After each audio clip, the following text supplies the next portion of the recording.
STF जब भी कोई कार्य करती है तो परिस्थितियों के हिसाब से अपने आप को ढालती है। उक्त अधिकारी का कहना था कि उनका जूता कीचड़ से सन गया था और इस कारण उन्होंने गाड़ी में रखे अपने चप्पलों से उसे बदल दिया। अवार्ड्स या रिवॉर्ड्स मिलते हैं वो अपराधी को गिरफ्तार करने का हो अथवा उससे मुठभेड़ होने पर अपराधी मारा जाए, दोनों में बराबर होते हैं। अगर किसी भी व्यक्ति को वेपन से सटाकर गोली मार दी जाती है तो उसका पोस्टमार्टम अलग होता है। पोस्टमार्टम में इसके चिन्ह मिल जाते हैं। उत्तर प्रदेश में दुर्दांत अपराधियों को खत्म करने के लिए एसटीएफ लगातार काम करती रही है। गाजीपुर में भी ऐसे ही एक प्रकरण में एक अपराधी को एनकाउंटर किया गया। इस पूरे मामले पर आखिर किस तरीके से एसटीएफ फंक्शन करता है, काम करता है, हमारे साथ एडीजी एसटीएफ चीफ मौजूद हैं अमिताभ यश जी। सर, जिस तरीके से गाजीपुर में भी इनकाउंटर हुआ, इससे पहले भी कई इनकाउंटर हमने देखे, जौनपुर हो, सुल्तानपुर के, क्या फंक्शन किस तरीके से काम करते हैं, कैसा आप लोग जब पहुंचते हैं मौके पर, क्या परिस्थितियाँ रहती हैं? एसटीएफ का गठन विघटनकारी तत्वों, माफियाओं, ड्रग स्मगलर, किडनैपर्स इत्यादि ऐसे अपराध से डील करने के लिए किया गया जिससे जनपदीय पुलिस अपराध के बढ़ते हुए दायरे में के कारण डील नहीं कर पाती थी। जब ऐसा समय आया कि हाईवेज, कम्युनिकेशन, इन सब की स्थिति बहुत अच्छी हो गई तो अपराधियों का मूवमेंट इतना तेज हो गया कि एक जनपद के दायरे में रहकर पुलिस उन अपराधियों पर शिकंजा नहीं कर सकती थी। एसटीएफ ने उस गैप को पूरा किया और लगातार संगठित अपराधियों के विरुद्ध, माफियाओं के विरुद्ध कार्रवाई करती है। सर, जैसे कि एक आरोप ये भी लगा कि चप्पल में एनकाउंटर कर दिया गया, इस तरीके की भी कहा गया, बात कही, तो क्या ये संभव है? किस तरीके से? एसटीएफ जब भी कोई कार्य करती है तो परिस्थितियों के हिसाब से अपने आप को ढालती है। जंगल के ऑपरेशन में अलग तरह के वस्त्रों का इस्तेमाल होता है। जब जंगलों में खुफिया कार्रवाई होती थी अथवा इंटेलिजेंस गैदरिंग के लिए एसटीएफ कर्मी जाते थे तो ऐसा भी होता था कि गंजी और लुंगी पहनकर जाते थे। लेकिन आप जिस प्रकरण की बात कर रहे हैं उसमें मैं बताना चाहूँगा, मैंने उक्त अधिकारी से बात किया, उन्होंने बताया कि जो फोटोग्राफ पॉइंट आउट किया जा रहा है सोशल मीडिया पर वो सूर्योदय के समय का है और घटना, जो पुलिस मुठभेड़ की घटना हुई है वो लगभग 3:30 बजे रात्रि की है। इसमें लगभग 3 घंटे का अंतर है। उक्त अधिकारी का कहना था कि उनका जूता कीचड़ से सन गया था और इस कारण उन्होंने गाड़ी में रखे अपने चप्पलों से उसे बदल लिया। और ऐसे भी ये कोई मुद्दा नहीं है। अपराधियों के खिलाफ जब कार्रवाई होती है तो जैसा मैंने आपको पहले बताया कि जैसा परिवेश होता है, जैसा समय होता है, जितना समय उपलब्ध होता है उस हिसाब से एसटीएफ तैयारी करती है। सर, एसटीएफ में जाति को लेकर भी कई सवाल बाहर के लोगों ने उठाए कि ऐसे करके इनकाउंटर होता है, तो उसमें क्या परिस्थितियां रहती हैं? क्या लगता है कि इनकाउंटर के समय किस तरीके की परिस्थितियां हैं, या ऐसा तो नहीं होता कि किसी जाति विशेष को देख के इनकाउंटर किया जाता है? ये सवाल बिल्कुल ही सुपरफ्लुअस है। जब भी बड़े अपराधियों के खिलाफ कार्रवाई होती है, जैसा कि एसटीएफ करती रही है, तो ये अपराध किसी के भी विरुद्ध हो सकता है। जैसा आपने बताया कि 2 आरपीएफ के कांस्टेबल्स की हत्या हुई थी। इनका नाम जावेद खान और प्रमोद कुमार था। एसटीएफ ने इस अपराध को वर्कआउट किया। उसने वर्कआउट करने के पहले ये बिल्कुल नहीं देखा कि अपराधी जो मृतक कांस्टेबल हैं वो किस बिरादरी के हैं। वर्दी की एक ही बिरादरी होती है। इसके अलावा अपराधियों की भी एक ही बिरादरी होती है, वो अपराधी होते हैं। तो जब भी अपराधी के खिलाफ कार्रवाई होगी और तो उनकी गिरफ्तारी के प्रयास किए जाएंगे, उनके खिलाफ और भी साक्ष्य जुटाए जाएंगे। जब अपराधी फायर करता है पुलिस पर अपने स्वयं को बचाने के लिए, तो पुलिस भी फायर करती है। और ये प्रक्रिया कोई आज की नहीं है। एसटीएफ का गठन हुए भी 25 वर्ष से ज़्यादा हो चुके हैं पुलिस पूर्व में भी इस प्रकार की कार्रवाई करती रही, डकैतों से मुठभेड़ पुलिस के होते रहे, तो ये कोई नई बात नहीं है।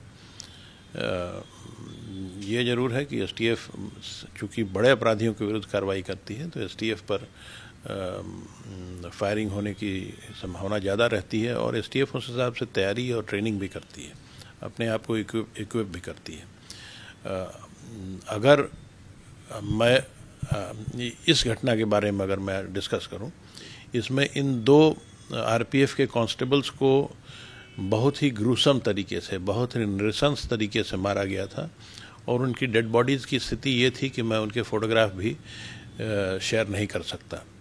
तो इस तरह के दुर्दांत अपराधी से तो हमें उम्मीद भी नहीं करनी चाहिए कि वो बहुत आसानी से पुलिस के सामने सरेंडर कर देंगे या पुलिस के साथ वो दूसरे तरह का व्यवहार करेंगे।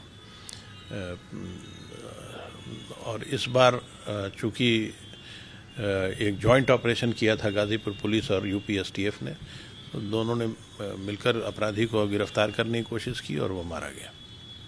सर, कभी अवार्ड के लिए या रिवॉर्ड के लिए या लगता है कि आउट ऑफ टर्न प्रमोशन के लिए भी क्या इस तरीके की एनकाउंटर्स को आगे बढ़ाया जाता है? क्या ऐसा भी कुछ होता है? माना जाता है, लोग कहते हैं कि इस तरीके से आरोप लगते रहे कि शायद आउट ऑफ टर्न प्रमोशन पाने के लिए किया जाता है।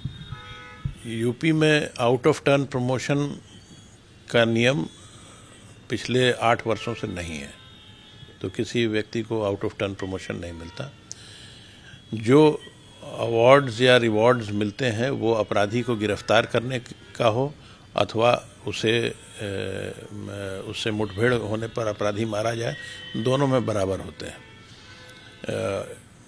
गिरफ्तार करने पर यह अवार्ड काफ़ी आसानी से मिल जाता है।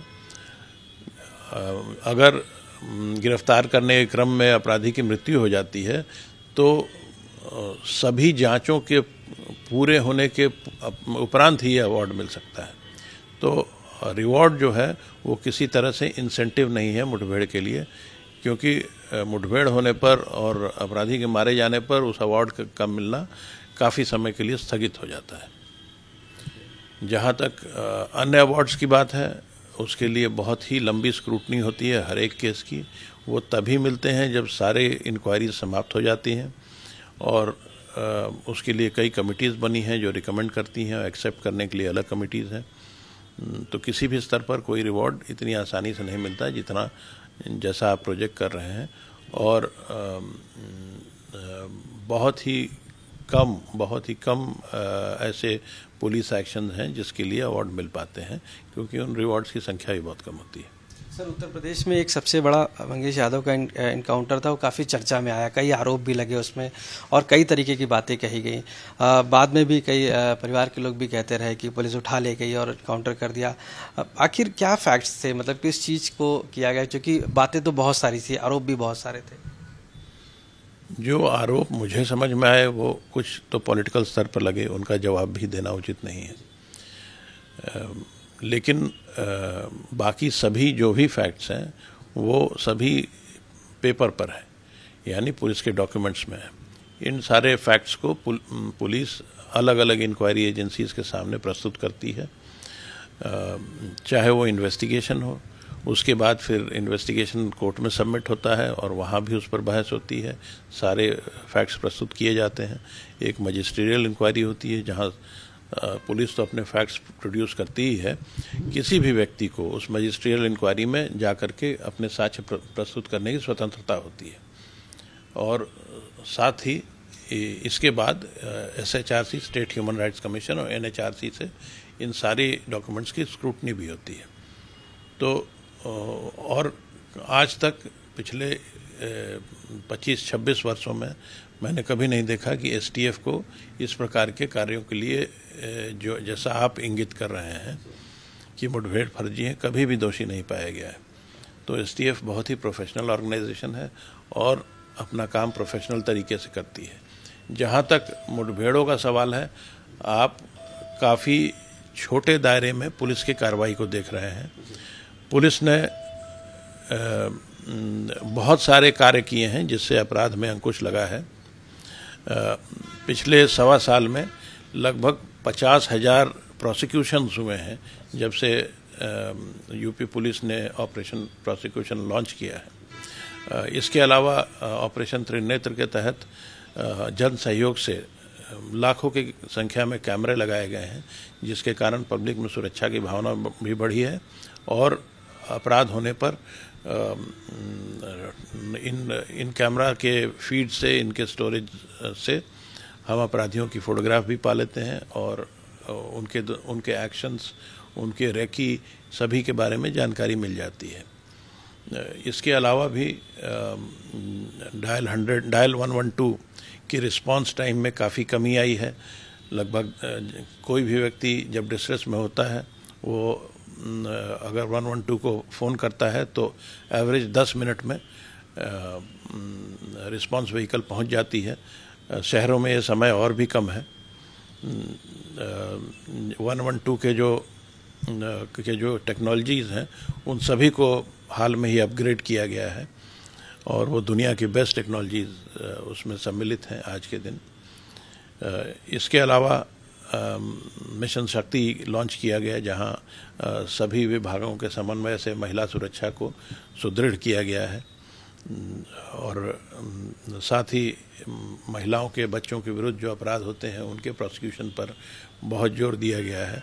बड़े अपराधी माफियाओं पर शिकंजा कसा गया, उनके खिलाफ प्रोसिक्यूशन लॉन्च किया गया, उनके सभी जो इलीगल कार्य थे उनको, उन संबंध में भी उन पर मुकदमा लिखा गया और उनके जो भूमि माफिया संबंधित कार्य थे, यानी कहीं सरकारी भूमि, कहीं बंजर भूमि, कहीं पार्क आदि के भूमि पर उन्होंने कब्जा किया था, एनिमी प्रॉपर्टी पर कब्जा किया था, उन सभी इस प्रकार के कब्जों को हटाया गया। पब्लिक में भी एक मैसेज गया कि इन अपराधियों की पहुंच सरकार तक नहीं है। उनका जो टेरर था वो समाप्त हुआ और उससे माहौल में बहुत परिवर्तन आया है। आज के दिन जो अपराध का आंकड़ा था वो काफ़ी नीचे आ चुका है, लेकिन उसके लिए बहुत ही वृहद कोशिशें की गई हैं, जिसका मैंने आपके सामने कुछ कोशिशों का जिक्र किया है और ये कोशिशें लगातार चलती रहेंगी और जन सुरक्षा के लिए पुलिस की मुहिम सरकार के देखरेख में, सरकार की डायरेक्शंस में लगातार होंगी। सर, आखिरी सवाल है बस आपसे कि अभी तक जो आप बहुत लंबे समय से रहे हैं, एसटीएफ में भी हैं, आपको लगता है कि कितने सारे इनकाउंटर्स हो गए होंगे अब तक, जो आपको लगता है कि मोटा कि जिसमें और भी सरकारें इससे पहले भी रही हैं और अब भी सरकार है, तो क्या कोई बैरियर ऐसा आपको लगता है होता है कभी किसी या अपराधी के समय जब आप इनकाउंटर के पोजीशन में, ऐसी स्थिति में होते हैं, उन परिस्थितियों में कभी ऐसे बैरियर्स काम आते हैं या आपका जो फोर्स है वो उसी स्ट्रेंथ में काम करता है? और तकरीबन नंबर ऑफ अगर आपके पास हो तो, नहीं तो ये नंबर्स कोट करने का तो कोई औचित्य नहीं है। ये सारे नंबर्स जो हैं ये पब्लिक डॉक्यूमेंट के रूप में NHRC के वेबसाइट पे पुलिस के अपने प्रेस नोट्स में पहले भी दिए जा चुके हैं। जहाँ तक पुलिस की कार्रवाई का तरीका है, पुलिस भारतीय नागरिक सुरक्षा संहिता के प्रोसीजर्स के तहत आज कार्य करती है। पहले इसको CRPC कहते थे और यही तरीका हमेशा रहा है, चाहे वो मुठभेड़ हो, चाहे वो नॉर्मल गिरफ्तारी हो, उन्हीं प्रोसीजर्स का इस्तेमाल किया जाता रहा है जो इसमें लेट डाउन है। सर, एक सवाल बस रह गया है मेरा कि जो मंगेश यादव का एक इनकाउंटर था, उसमें ये कहा गया, आरोप लगा कि सटाकर गोली मारना और 5 दिन पहले उठाकर ले जाना पुलिस के द्वारा ऐसा किया गया और उसके बाद रखा गया, इस तरीके के आरोप लगते रहे, लेकिन फैक्ट सर क्या था उसमें? ये बिल्कुल गलत है। अगर किसी भी व्यक्ति को वेपन से सटाकर गोली मार दी जाती है तो उसका पोस्टमार्टम अलग होता है। पोस्टमार्टम में इसके चिन्ह मिल जाते हैं। अगर एक डिस्टेंस से गोली मारी जाती है तो वो चिन्ह नहीं आते। तो ये पोस्टमार्टम रिपोर्ट्स में बिल्कुल क्लियर हो जाता है कि गोली लगभग कितनी दूरी से चली होगी। बहुत ज़्यादा दूरी का अंतर नहीं हो सकता, लेकिन ये आरोप जो आपके द्वारा अभी बताया गया, ये तो पूर्णतः निराधार है। जहाँ तक उसके गिरफ्तारी का या गिरफ्तारी की कोशिश का समय है, वो पुलिस के डॉक्यूमेंट्स में दर्ज है, और उसके अलावा और कोई भी बात अगर आपको कही जा रही है तो मिथ्या है। बहुत बहुत धन्यवाद सर बात करने के लिए।